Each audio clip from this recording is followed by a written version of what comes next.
전격 인터뷰 시작 전에 안내 말씀드리겠습니다. 오늘까지 청취율 조사 기간인데요. 02로 시작하는 전화 잘 받아주시고 청취율 조사 전화 받으시면 KBS 1라디오 전격 시사 잘 듣고 있다는 말씀도 부탁드리겠습니다. 전격 시사는 KBS 콩과 유튜브로도 실시간 방송되는데 유튜브 댓글, KBS 콩 어플, 문자 샵 9730으로 의견 주시면 추첨 통해서 커피 쿠폰 보내드립니다. 많은 참여 부탁드립니다. 샵 9730은 짧은 문자 50원, 긴 문자 100원입니다. 매주 월요일에는 정치 현안을 품격 있게 토론하는 품격 토론 하는데요. 오늘은 김성태 전 국민의힘 원내대표 홀로 자리하셨습니다. 또 홀로라는 말이 갑자기 그러니까 저도 쓰면서 홀로란 말 해야 되나? 좀 쓸렁하네요. 네, 그러니까. 토론이 아니라 인터뷰를 해야 되는 상황이 왔습니다. 맞은편에 늘 월요일 아침이면 뭐 우리가 한치의 여름 휴가도 때로는 뭐 반납 겨울에도 반납하고 그래도 월요일 아침에 늘 우리 청취자들 다가갔는데 홍익표 전 원내대표께서 이제 정무수석으로 들어갔으니까 네. 이렇게 혼자 앉아 있는데 이번에. 네, 축하의 말씀 한마디 해주시죠. 그럼요. 저는 이제 뭐 정치는 물론 상대 당에 있지만은 상당히 제가 국회 내에서도 같이 활동을 하면서 느낀 부분이지만은 홍익표 지금 정무수석으로 들어간 홍익표 수석 같은 경우는 민주당 인사 내에서 대표적으로도 그래도 합리적이면서 객관적이고 자신의 그런 균형성, 객관적이면서 균형성을 유지하고자 노력하는 정치이죠. 그렇기 네. 때문에 늘 상대의 몫을 끝까지 잘 들어주려고 하는. 그렇기 때문에 또 상당히 홍익표 수석 같은 경우는 원내대표 시절에도 상당히 국회 내에서 물론 저하고는 행렬은 아닙니다만은 저 아마 후임 나경원 그때 이현하고 원내대표를 아마 같이 한 걸로 알고 있는데 상당히 그때도 극한 대립이었지만은 그래도 타협을 하려고 하는 그런 상당한 노력. 네. 물론 이제 이재명 당대표 시절이었죠. 아무튼 이제 지금 현재 상당히 헌정 역사상 이렇게 여야간에 정치적으로 첨예한 갈등과 대립 반목이 이렇게 계속 이렇게 유지되는 이 상황 대단히 안 좋은 거거든요. 그러니까 저는 홍익표 수석 그리고 지금 현재 민주당 원내대표가 얼마 전에 새로 뽑혔잖아요. 네. 이 한병도 지금 원내대표 같은 경우도 정무수석을 문재인 정부 때 한 사람이거든요. 네. 제가 더루킹 특검 할 때 이분이 정무수석을 했었습니다. 그렇군요. 그렇기 때문에 야당의 실질적 고충과 뭐 어려움 뭐 이런 부분을 이제 자신들도 협치 정국을 통해 가지고 뭔가 자신들만의 그대 입법 권력 민주당 중심이 아니라 야당의 목소리도 존중하면서 국민들을 위한 그런 정치에 우리 홍익표 정무수석의 역할과 이제 역량이 저는 한껏 발휘되길 기대합니다. 네. 자, 지금 이재명 정부 1기 청와대 참모진 가운데 지금 우상호 정무수석이 처음으로 이제 사퇴를 했는데 뭐 개인적인 이유로 사의를 표명한다고 했지만 뭐 개인적인 이유는 출마겠죠. 개인적인 이유는 지금 강원도지사 출마죠. 네네. 우상호 정무수석도 저랑 살상이 짝꿍이었어요. 짝꿍이 많으세요. 그러니까 공교롭게 저랑 짝꿍하면은 꼭 청와대로 청와대 등용문이신 거예요? 이재명 대통령이 꼭 다 데려오니 이분뿐만 아니라 네. 지금 성남시장으로 이제 정무 비서관 하다 그만둔 김병욱 의원 같은 경우도 또 저랑 방송 활동을 꽤 한 사람들이에요. 네네. 거기 이제 우상호, 김병욱, 뭐 이 홍익표 이런 분들 다 이제 정무 라인에 앉히는데 네. 우상호 수석의 사태 같은 경우는 강원도지사 출마를 이제 기정사실화하는 거고 이재명 그러니까 정부에서 6.3 지방선거에 자신의 이제 진용을 이제 이렇게 6.3 지방선거를 이기기 위해서는 대통령실을 포함한 정부 내에 국민들에게 일정 부분 뭐 인지도도 있고 또 당선 가능성이 높은 인사는 이제 차출하고 또 그 사람들의 정치적 욕심이 있는 사람들에게는 또 기회를 제공하겠다는 그런 신호탄으로 보면 되죠. 지금 민주당에서는 이제 국정 경험을 지방 행정에 접목하는 과정이다. 이제 청와대 참모진의 출마에 대해서 이렇게 설명을 하고는 있는데 네. 사실 국민의힘에서는 국정 혼란 수습에 책무를 지고 있는데 그 책무를 져버리고 본인 출마를 위해서 직을 던졌다. 공직자로서는 최소한의 양심마저 저버린 행태다. 이렇게 또 지적을 하고 있어요. 현실적으로 봤을 때 이 청와대 참모진의 이런 선거 도전, 특히 이게 지금 국회의원 선거가 아니고요. 광역 지자체장 선거 도전, 이건 어떻게 보십니까? 그게 이제 지방자치선거에 출마인데 총선이 아니잖아요. 네. 국회의원. 이제 그 지방자치단체장은 행정가거든요. 엄격하게 말해가지고 그런 측면에서 이제 특히 이재명 정부 같은 경우는 이제 윤석열 전 대통령 12.3 비상계엄의 오판의 결과로 작년 6.3 조기 대선이 열린 거고 그래서 이재명 정부가 이제 꾸려진 거 아니겠습니까? 네. 불과 이제 6개월, 7개월 만에 이렇게 이제 대통령실의 핵심 역할을 했던 사람이 뭐 이번은 지방 선거를 위해서 이렇게 이제 신호탄을 쌓아 올리는 부분에 대해서는 야당으로서는 당연히 지금 국정이 엄청 혼란스러운 것은 사실이지 않습니까? 그런 부분에 대해서 그래도 이제 6, 7개월이면은 국가 권력의 중심인 대통령제하에서의 대통령실의 그 핵심 역할을 맡은 그런 이제 참모가 네. 이 지방선거를 위해서 이렇게 나가는 부분에 대해서는 당연히 이제 공직자로서 그런 이제 겨우 뭐 대통령실의 기능이 정상적으로 작동되고 하는데 그런 또 역할에 대해서도 국민적 일정 부분 기대치가 있는 부분인데 뭐 이런 때 이제 그런 뭐 정치적 결심을 또 하니까 네. 야당 입장으로서는 당연히 그런 정도 비판을 할 수밖에 없는 거죠. 네.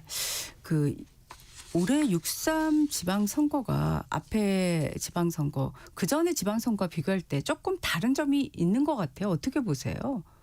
시기적으로도 사실 조기 대선 때문에 지방선거와 대통령 선거가 시차가 불과 1년밖에 안 나는 것도 사실은 이전 지방선거와 좀 다른 측면 아니겠습니까? 그렇죠.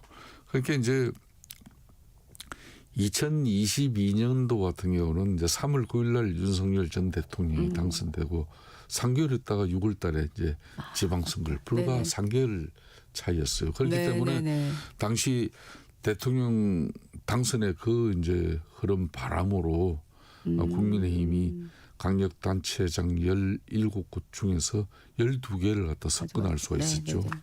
서울, 경기, 인천 같은 경우도 이 기초단체장 같은 경우도 훨씬 이제 국민의힘이 많이 당선시킬 수가 있었어요. 원래 네. 수도권은 상당히 어렵잖아요. 그렇죠. 그런데 이제 그런 측면에서 이제 이재명 정부 같은 경우도 이재명 대통령 당선되고 딱 정확하게 이거는 1년 만에 치러지는 지방선거거든요. 네. 그렇기 때문에 일정 부분 이재명 정부, 이재명 대통령의 국정 운영 1년을 갖다가 평가하고 심판하는 그런 선거가 될 수밖에 없어요. 지방자치선거지만은 그렇기 때문에 상당히 정치권에서는 이제 사활을 걸려고 그러죠. 이재명 대통령과 집권 세력 민주당 입장에서는 그랜드 슬럼을 달성하려고 그러죠. 재작년 총선 그리고 작년에 행정부의 수반 대통령 네. 그리고 올해 이제 6.3 지방선거에서 지방 자치 권력마저도 자신들이 이제 손에 쥐어버리면 이거야말로 이제 완전한 절대 권력이 형성되는 거죠. 굉장히 사실 한국 정치사에서 중요한 선거라는 정말 생각이 중요한 선거. 단순하게 드는데, 풀뿌리 네. 민주주의 지방선거의 네네. 의미만 찾아 보면 안 됩니다. 지금 네네. 같은 경우.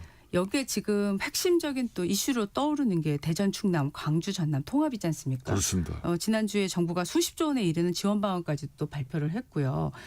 이게 이번 6.3 지방선거 판세에 어떻게 영향을 미치고 어떻게 흘러갈 거라고 영향 생각하세요? 미칩니다. 네. 이건 상당히 정략적이고 전략적인 그런 판단이에요. 네. 그러니까 이재명 대통령과 그리고 집권 세력인 민주당 당정 간에 누군가는 이런 고도의 정치적 계산을 가지고 설계한 사람이 있어요. 그렇기 때문에 불과 지방선거 6개월밖에 채 남지 않은 이 시점에 법 개정을 통해 가지고 통합행정 도시를 만들고 그렇게 해서 그 지역 유권자들에게 큰 희망을 갖다 가질 수밖에 없는 거. 그러면 저 통합행정 저걸 갖다 만들어내지 않으면 안 된다는 그런 판단에 이제 갇히게 되면은 이걸 반대하는 가령 야당 입장이 제가 앞에 정략적이고 전략적인 네, 그렇게 그런 얘기하시죠. 정책이라고 보지만 이건 정책을 저는 넘어선 정치적 행위라고 보는 겁니다. 네. 6.3 지방선거에서 물론 이제 강주 이제 뭐 전남 네. 통합 같은 경우는 워낙 민주당 텃밭이라고 예, 뭐 예. 그렇다 치더라도 대전 대전 충남 같은 경우는 정치 지형이 확 바뀌어지는 거거든요. 정치 지형이 지금 현직 대전시장 그리고 충남도지사 다 지금 이제 국민의힘이지 않습니까? 그렇죠. 그런 측면에서 그러면 대전 충남만 한다 그러면 이건 더 정략적이고 전략적이다 그럴 수밖에 없기 때문에 뭐 강주 전남까지도 패키지로 지금 가고 있는 거 아니냐. 네. 저는 그렇게 보고 있습니다. 그 지금 전략적이라고 얘기하셨고 고도의 정치적 행위다라고 얘기를 하셨는데 그렇습니다. 그런 관점에서 그 청와대 참모인 강훈식 실장이나 김용범 실장의 기용설이 계속 나오는 것 같아요. 그렇습니다. 그게 결국 그 이런 기용이 사실이 될 거라고 생각하세요? 어떻게 보십니까? 행정시도 통합 이게 이루어지려면서 공교롭게도 강훈식 지금 이제 비서실장 같은 경우는 충남 아산이 지역구잖아요. 네. 지난번 지방 그러니까 충남 이렇게 이제 뭐 여러 행사에서 네.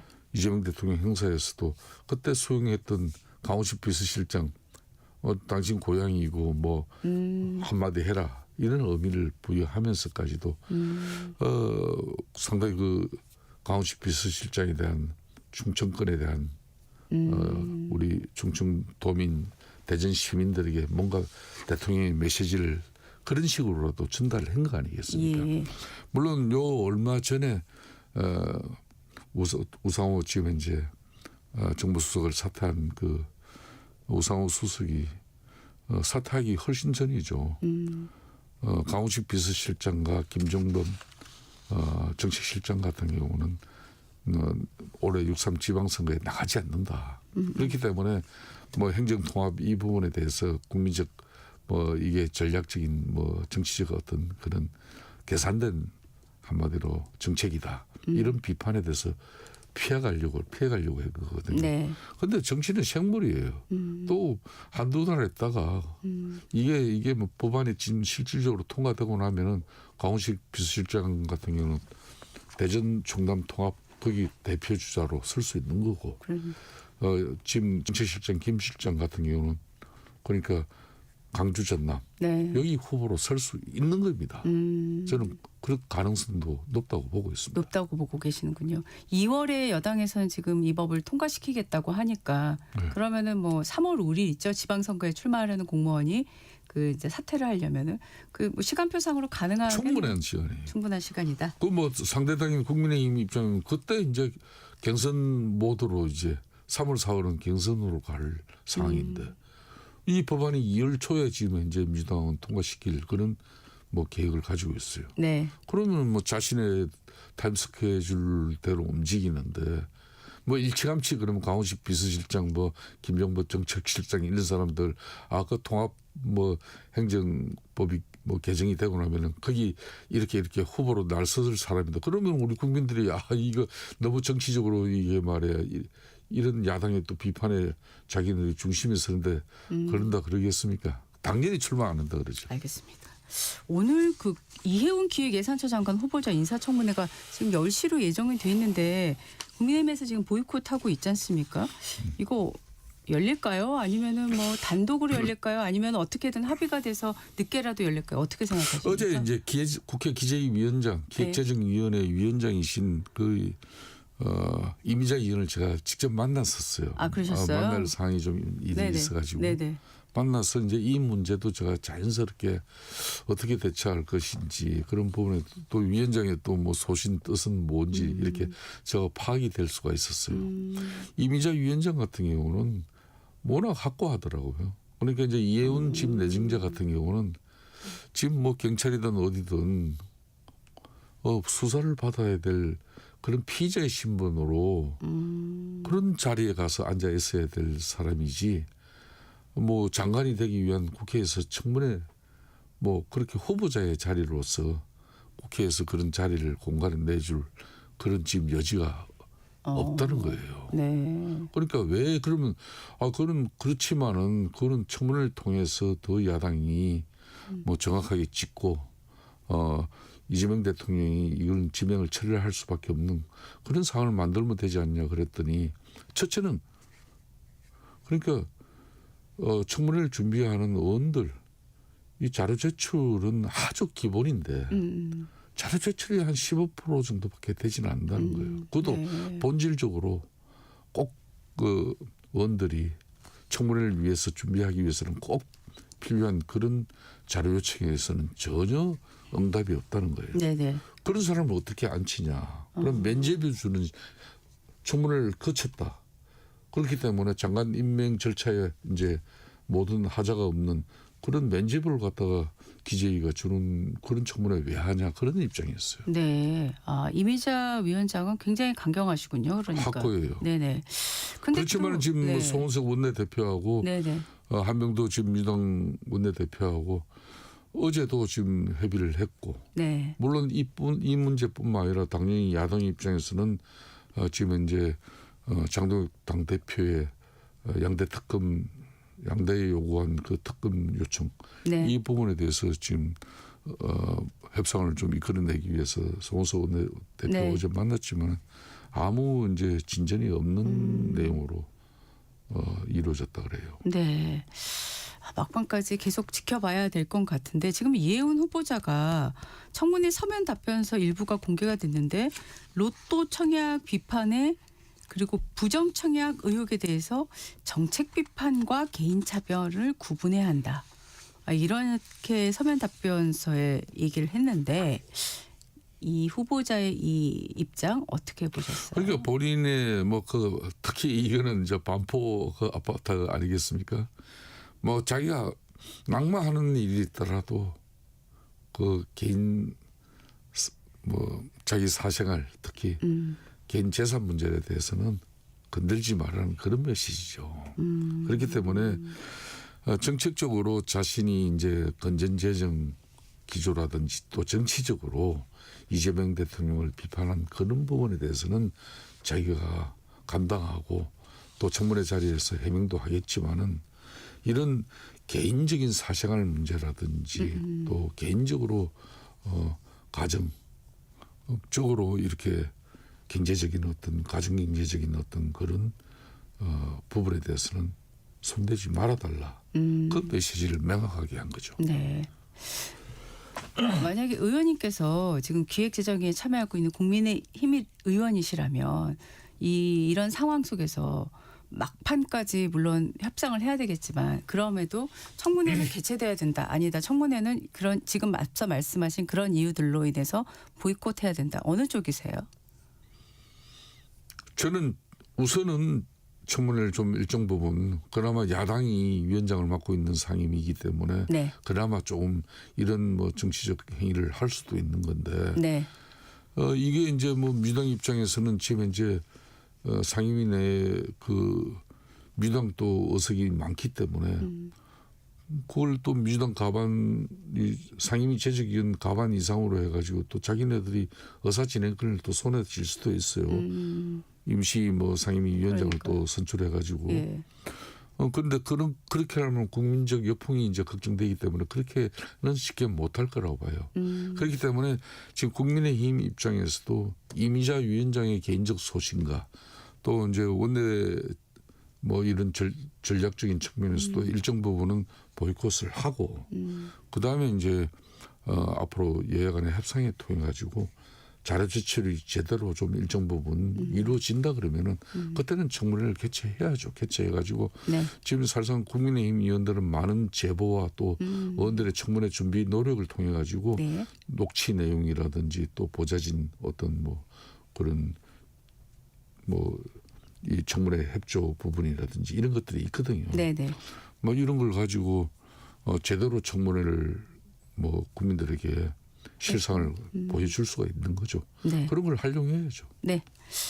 지금 장동혁 대표의 단식이 이제 닷새째 5일째 접어들었고 뭐 나경원 의원, 안철수 의원, 오세훈 시장 지금 중진들이 계속 방문하고 있고 또 뭐 여러 가지 발길도 이어지고 있는데 자, 닷새째 접어든 단식 보면서 일단 대표님 생각에는 좀 소기의 성과는 있는 것 같다 보십니까? 아니면은 이거 좀 뭔가 돌파구가 필요하다라고 생각하십니까? 어떻게 이 보세요? 단식이라는 것은 자신의 몸의 신체의 일부분 내지는 전부를 망가뜨리면서 심지어 때로는 목숨을 잃을 수 있는 그런 상당히 위기 상황까지 가면서까지 상대를 설득 이해 그러니까 자신의 주장 요구에 대해서 이해 설득을 시키고 또 압박을 하는 그런 마지막 저항 수단이에요. 네. 단식이. 네. 그렇기 때문에 이 단식은 상당히 심각하게 받아들여야 되거든요. 상대의 입장에서. 그럼 상대를 설득 이해시키고 압박하려면은 그 단식이 이제 얼마나 처절하게 이루어지고 있는지 이런 걸 상대도 지켜보고 또 국민들도 지켜볼 수밖에 없지 않습니까? 저는 그런 측면에서 드루킹 특검을 그때 뭐 경험 가지고 어제가 장동익 대표 단식 4일차이기 때문에 네. 제가 어제 그 현장을 직접 방문을 했었습니다. 예. 인간적으로 위로 격려도 하고 싶었고 예. 사실상 말이 단식이지 정말 힘들거든요. 그러니까 그 사람이 이제 뭐 음식을 섭취하는 그 욕구라는 게 식욕이라는 게 3일 정도 지나고 나면 거의 그냥 그거는 뭐 그 고통은 웬만큼 이제 끝나가요. 네. 근데 4일째 돼 보면서부터는 정말 몸이 망가지고 있다는 걸 자신이 느껴요. 그리고 뭐 6일, 7일째 되면 내가 이러다 죽겠지, 죽는다 이런 뭐 정신적인 고통도 막 오거든요. 네. 저 같은 경우도 그때 뭐 9박 10일 단식을 마치고 나서 병원을 가니까 병원에서 이제 긴급한 뭐 조치를 하고 난 이후에 제일 먼저 처방하는 약이 공황장애 약이더라고요. 네. 그럴 정도로 이 단식 기간은 뭐 철저하게 자신과의 싸움이거든요. 네. 그래서 장 대표가 어제 제가 4일째 봤습니다만은 다른 사람이나 저 경우를 비해서는 상당히 좀 상태가 좀 안 좋았어요. 그렇게 그게 보셨어요? 왜 그런가면은 왜 그러냐 이래 봤을 때 상당히 뭐 벌써 피골이 뭐 이게 참 안 좋아요. 그냥 상당히 벌써 이게 뭐 쪼그라드는 분위기. 뭐 저게 뭐 체중 감소는 당연히 저 벌써 몇 킬로 됐겠다 싶고 그게 왜 그럴까? 저 다른 사람보다 왜 저렇게 정상이 빨리 오나 봤을 때 지난번 24시간 필리버스터를 했죠. 네. 그 24시간 필리버스터도 사실상 새끼를 굶으면서 한 거 아니겠습니까? 네. 그러니까 그게 그 신체적 그 데미지를 뭐 제대로 극복하지도 않은 가운데 이 실질적인 완전한 단식에 들어가니까 그 단식의 그 정세가 상황이 상당히 악화되는 게 빠르더라고요. 그래서 뭐 제가 생각할 때는 어제 뭐 본인 그 가운데 통합의 리더십도 고민하고 또 잠을 잘 자라. 너무 많은 생각하고 또 이미 단식을 하는 사람은 이제 본인의 자의적인 노력에 의해서 어떤 상황이 결정되는 게 아니다. 네. 그러니까 마음의 평정심을 찾고 일단 잠을 잘 자라. 그런데 그게 뭐 단식하는 당사자 입장에서는 쉬운 이야기는 아니죠. 어제 그러니까 한동훈 전 대표가 영상으로 일단 당의 징계 추진과 관련해서 조작 보복이다라는 입장은 고수하면서도 이런 상황에 대해서는 송구하다고 사과했거든요. 예. 이 한 대표의 사과 시점은 적절했다고 보십니까? 저는 타이밍은 상당히 괜찮았다고 봐요. 타이밍은 장동익 당대표가 네. 저는 단식 투쟁을 하고 있는데 통일부 특검과 이제 공천헌금 의혹을 국민들 앞에 이제 실체적 진실을 밝히기 위해서 특검하자. 저 부분은 진짜 야당 대표로서 당연히 저런 주장을 해야 되고 저 수단이 특검이다. 그거는 국민적 공감을 일정 부분 가져갈 수밖에 없는 사안이에요. 네네. 한편으로는 이제 장동익 대표의 저 단식은 이제 6.3 지방선거를 불과 5개월도 채 남지 않은 시점이잖아요. 네. 그런 가운데 제1야당이 당내 갈등과 분열로 선거를 치를 진용을 제대로 체제를 갖다 이렇게 구축하지 못한다면은 이 단식을 통해 가지고 그 모든 갈등을 갖다 녹여내고 그리고 이제 타협에 그리고 통합에 어떤 그런 정치적 기반을 만들 수 있기 때문에 일정 부분 저는 그런 측면에서 한동훈 대표와 장동혁 단식에 대한 그런 그 절실한 입장에 대해서 좀 공감이 있는 거 아니겠나. 뭐 그런 차원에서 어제 그 입장을 낸 부분인데 그 이제 그 입장에 대해서도 또 당내 주류와 비주류 네. 그러니까 뭐 당근파와 또 흔히 말하는 뭐 당내 뭐 이런 대안과 미래의 친한바 이런 사람에 따라서 다 평가가 달라요. 평가가 다르죠 지금. 그 부분이 또 논란의 대상이 돼 버렸습니다. 즉 그 말은 한동훈 대표 입장에서는 당신이 그때 당 대표로서 분명히 당원들과 국민들에게 오늘날 이 정치 갈등이 야기된 이런 오랜 시간 동안 일이 된 부분에 대해서 자기가 정치 도의적으로도 분명히 미안한 부분에 대해서 사과를 했죠. 그렇지만은 이제 윤리 결정은 여전히 잘못된 거고 네. 그런 조작이다. 네. 그러니까 이제 뭐 입장들이 각각 상충되는 그런 상황이 된 거죠. 네. 지금 사실 당내 갈등을 무마하기 위한 용도라는 비판을 뭐 여당 쪽에서 하고 있고 또 하나가 이제 지금 쌍특검법 문제인데 국민의힘에서는 오늘 사실 장 대표의 단식에 이어서 오늘 긴급의원총회를 하고 규탄대회를 하면서 공천 헌금 수수 의혹이라든가 통일교 특검 관련해서 계속 이제 동력을 이어가겠다는 입장이긴 하나 민주당에서 이 쌍특검법을 과연 받아들이겠느냐 어떻게 생각하세요? 저는 이제 이재명 대통령이 오늘 저녁에도 그러니까 민주당 새로운 진영 네. 그러니까 원내대표도 새로 뽑혔고 또 뭐 대통령실에 정무수도 새로 또 들어왔고 뭐 당정 관계에 좀 새로운 포맷이 이루어지고 있잖아요. 네. 그런 측면에서 저녁에 이제 만찬을 하면은 허심탄회하게 이제 이야기할 수 있는 공간이 만들어지거든요. 예. 그러면 여기에서 자신들만 그냥 앞으로 당정이 그냥 긴밀하게 잘 작동되게 서로 잘 협력하자. 사전에 논의도 잘하고 뭐 그렇게 하고 아무도 야당에 대한 어떤 그런 메시지가 없다면 그거 뭐 합니까?